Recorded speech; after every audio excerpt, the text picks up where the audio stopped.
Welcome to Ghost of a Podcast. I'm your host, Jessica Lanyadoo. I'm an astrologer, psychic medium, and animal communicator, and I'm going to give you your weekly horoscope and no bullshit mystical advice for living your very best life.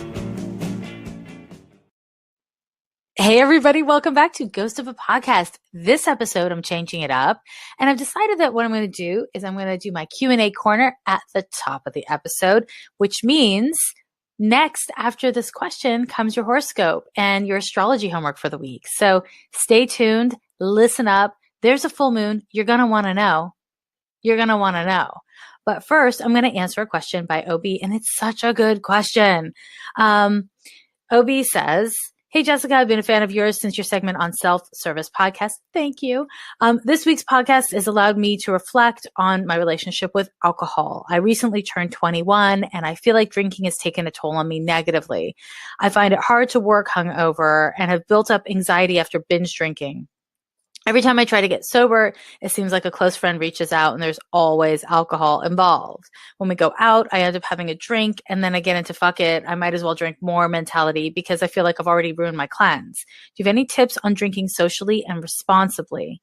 So this is such a good question. And believe it or not, and I only say believe it or not because most people don't know that you can do this with astrology. But one of the things I really, I specialize in and I have lectured on a bunch is looking at substance use in astrology and using astrology as a tool for looking at, can you use substances in a way that is healthy and self-appropriate, or is it kind of self-destructive? And where's the line even? Where's the line?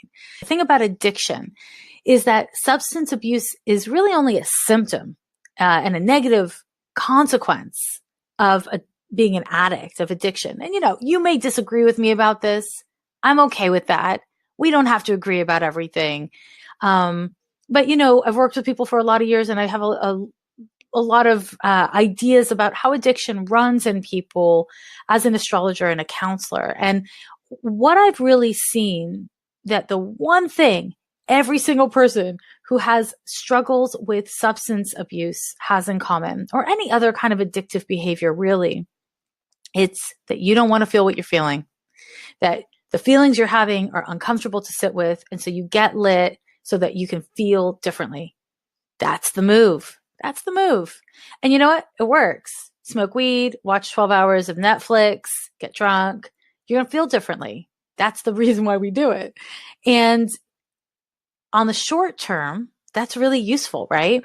So if you're going out with friends and if you're 21 or 41, any age really, but if you're 21 and you're going out with friends, there's often going to be alcohol. There's alcohol kind of everywhere, right? And if you're going out at night and if you're doing like fun social things, there's likely to be alcohol. Often there's drugs. And I don't know, is it cool to hang out in the places you're going to and not be lit and not get a buzz?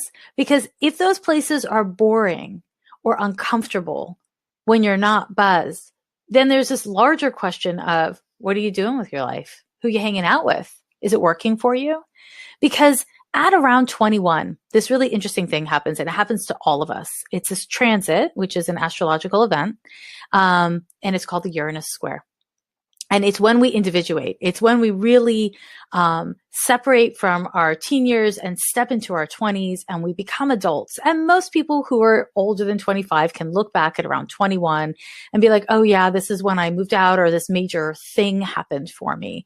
And the thing about individuation, the thing about growth and development is that it's constantly happening. We constantly have choices in the face of our changing circumstances. And our circumstances are always changing, partially because life, partially because time, partially because, you make new choices, you get new outcomes and yada, yada. So when we hit around 21, as you have, OB, what happens is you start getting faced with new choices, or the same old choices start to feel different. The consequences start to take a new shape. And, the question you're asking me is kind of layered because you are asking me for tips on drinking socially and responsibly. But you're also telling me that you're having one drink and then you're like, fuck it, I'm just going to get lit. Who cares? And there's something complicated in that question. And, it's a question I've gotten asked. I can't even tell you how many times over the years. I get asked this question all the time because very few people want to give up alcohol. The only people who want to give up alcohol are people who don't really like alcohol to begin with. Anyone who likes alcohol wants to be able to drink. That just makes sense, right? If it's delicious and you like the way it makes you feel, why would you stop? Plus, it's everywhere and it makes social situations way easier, at least in the short term, at least at first. And so I'll say this. If you find that you have one drink and one drink invariably, with very few exceptions, turns into many drinks, then that suggests that as soon as alcohol hits your system, you're having a hard time having objective choices, right? And the thing about alcohol is it's not like a peanut butter and jelly sandwich, right? Alcohol changes the way you feel. It changes your body's response to it is a very strong thing. And so it's not just about your conscious intention once you have alcohol in the system. It's also about how your body is responding. And, that's not spiritual. That's not analytic. That's physical. That's physiological. How is your body responding to this particular substance? I can't eat garlic. I'm not bragging. It's super annoying. Yeah, you can throw a joke around me about being a vampire. That's fine. I've heard it before. Whatever. The point is, I could eat garlic. I'll get sick. It won't feel good. Sometimes it's delicious and therefore worth it. But, a lot of people, they drink, it makes them feel terrible, but they keep on drinking. It's a choice, but it has negative consequences. Just like when I eat garlic, it has negative consequences. So the point here is, if you want to think about how to be responsible, it's really, from my viewpoint, how to be responsible to yourself, how to decide what's the most important thing. Is it more important to figure out how to keep on going to the same spaces and doing the same things and make new choices? Or do you need to look at where you're going and that will organically bring you to new choices? I'm a big fan, if you can do this, of the every other, which is if you're going to have an alcoholic beverage, follow it with a, water or some sort of non-alcoholic beverage to pace yourself if you're a quick drinker. That's a great trick. But honestly, if you're the kind of person who just doesn't have the capacity to rein your behavior in, you're not alone. And the word alcoholic is hella loaded. Lots of people get really defensive about it. It's understandable. I personally don't have like a big issue with the word one way or another. For me, I'm always looking at, is this actually improving your life? Is it actually fun?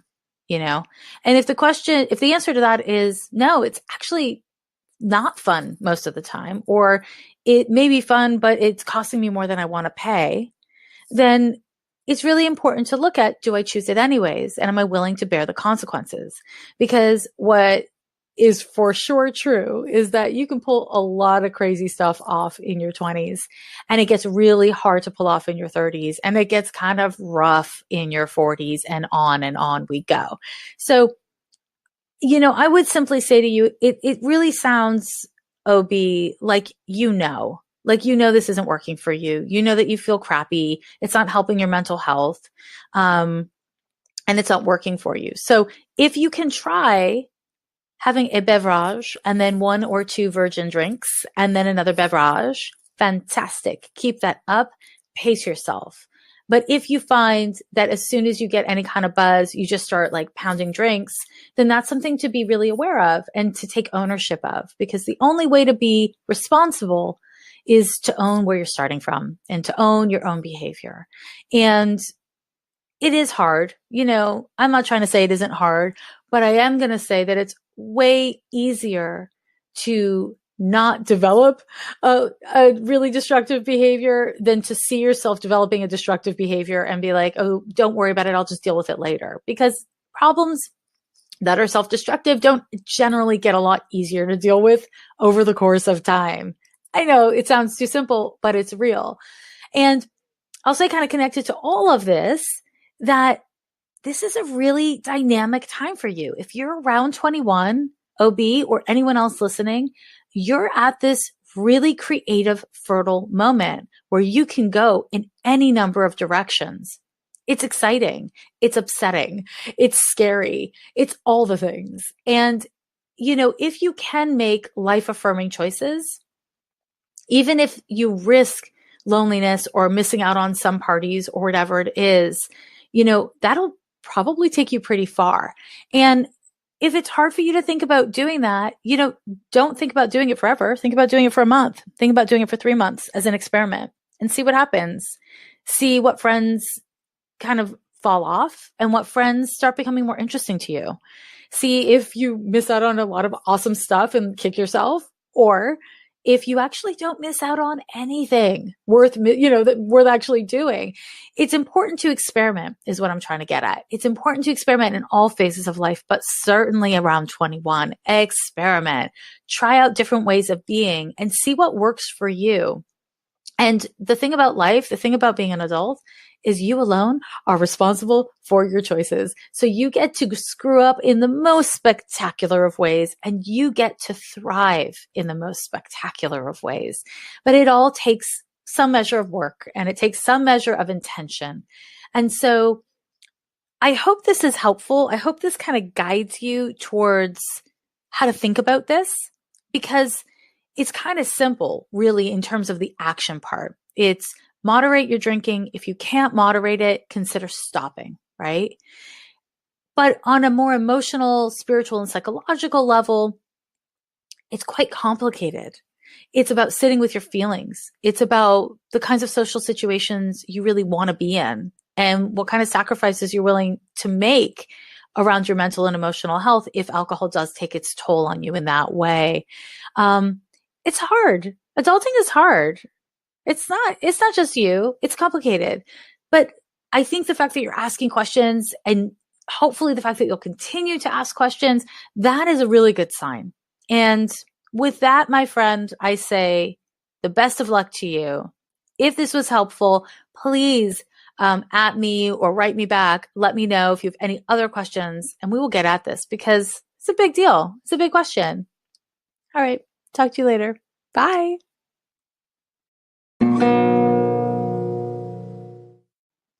Welcome to Ghost of a Podcast, your little astrology corner. This week, we're going to talk about the astrology coming up. But before we do, I just want to talk to you about the moon. Personally me, I am not obsessed with the moon / I am totally obsessed with the moon. Let me clarify. When we are looking at the birth chart, when I'm looking at a client's chart, I'm looking at their moon, and what that has me do is it has me looking at their emotional nature, how they process feelings, how they process their past.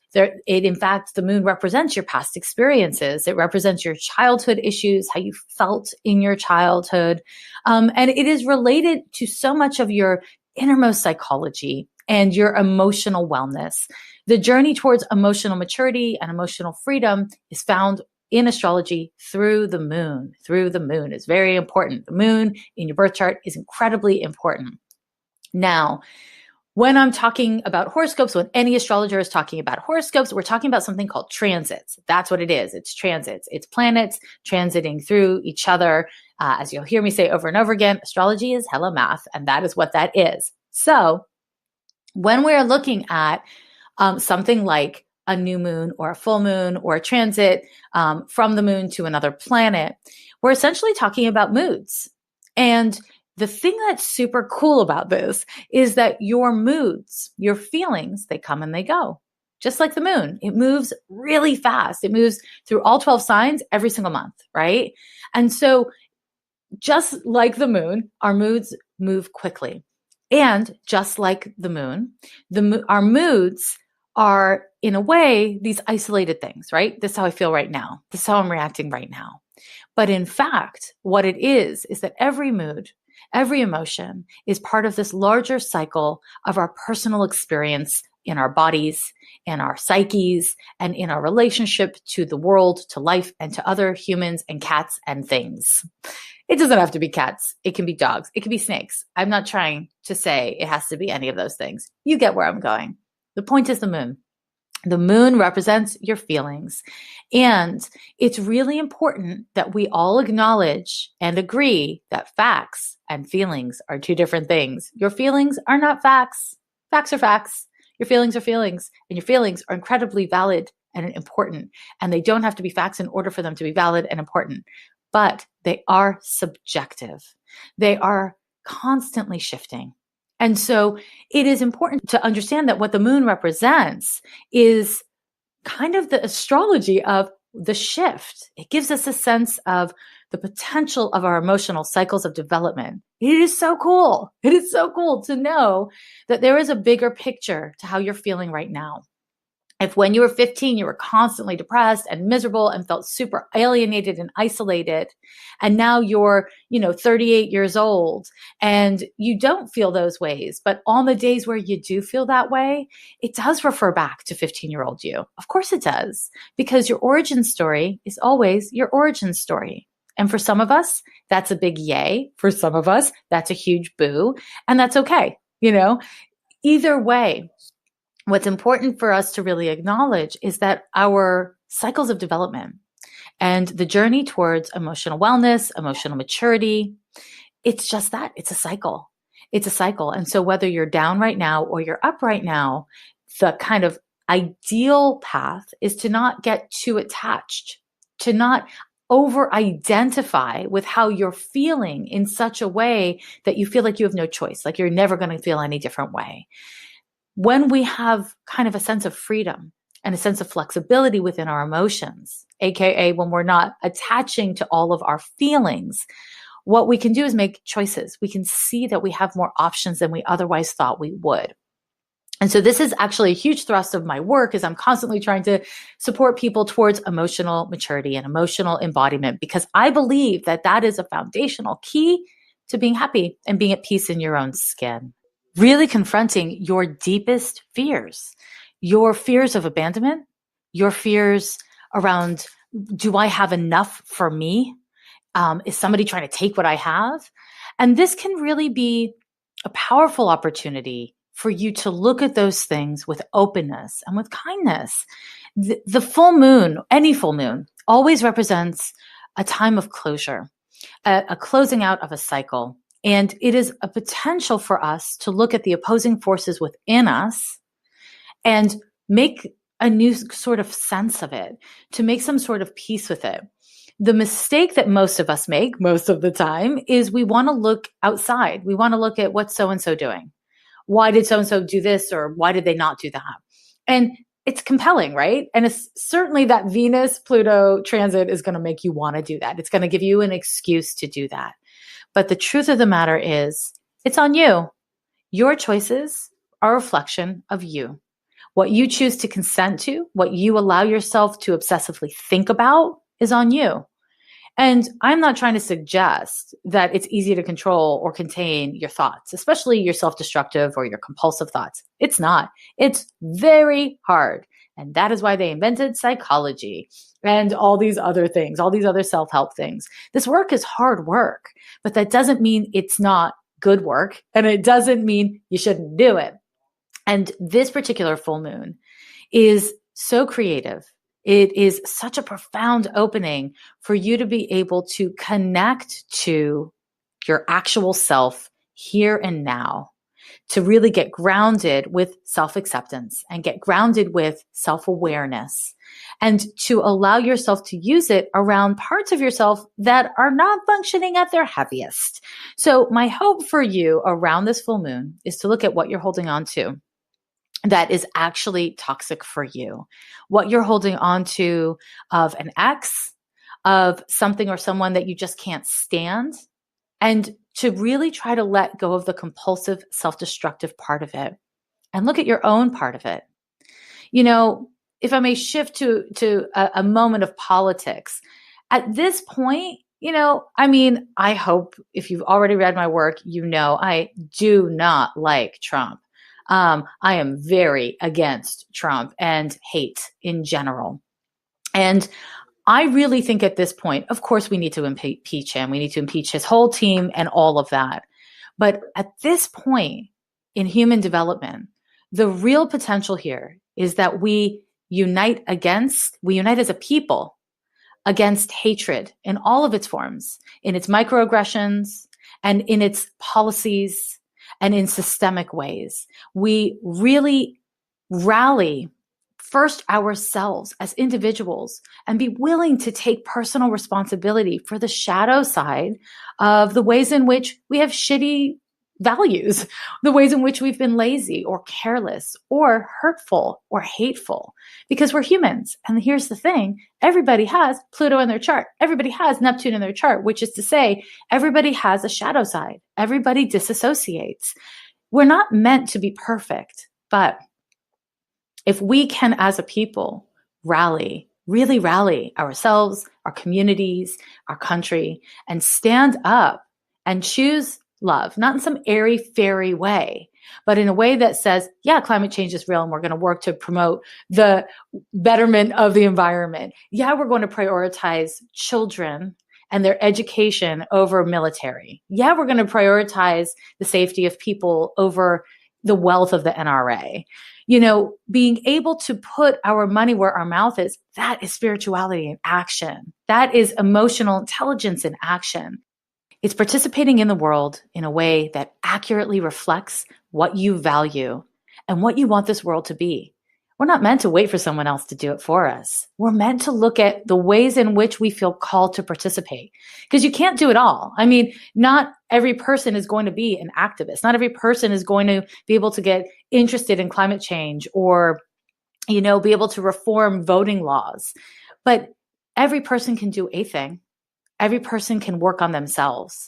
And if we are all doing that, the world will change. It will inevitably change because the people will ultimately make it change. And that's my greatest hope, is that we all find our motive for participating in the world in a way that better reflects our integrity through all this mishigas that is happening with the politics in the US. And, I'm only speaking to the US because that's where I live. And also, it's crazy out here. It is crazy out here. Anyways, all to say, my friends, listen up. This is going to be a really powerful full moon that you can leverage to become more whole by sitting with the ways in which you are not. Spirituality, when it's rooted in the real world, what a powerful force. So try. That's my advice. Try. But hey, did you think that was all I was going to talk about? The full moon? You're wrong. No, that's not happening. There's something else.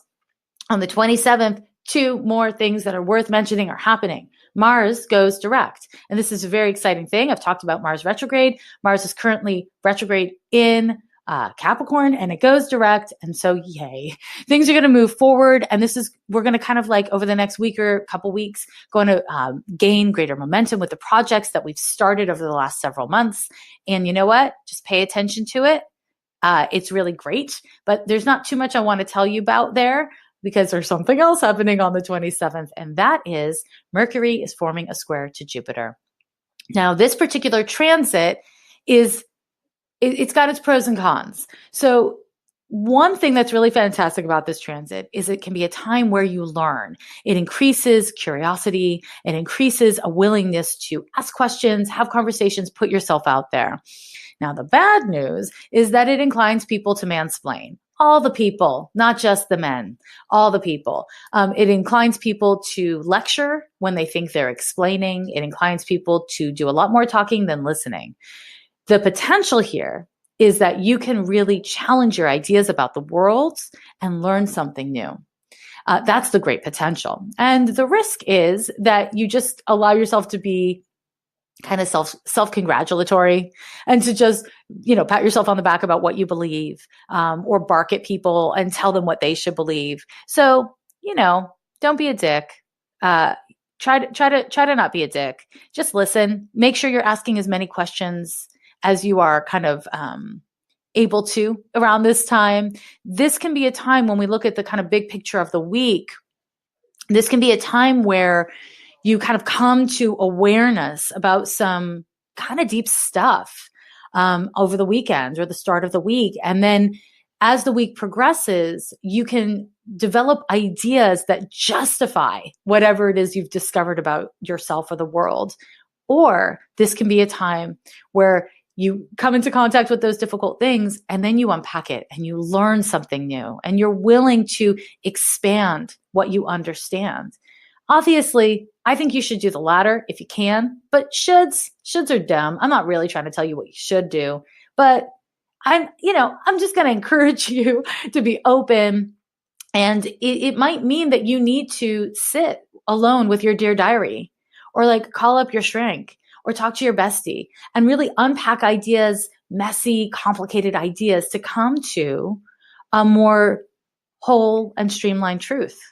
That's possible. You don't have to have it all tidy. That's not your job.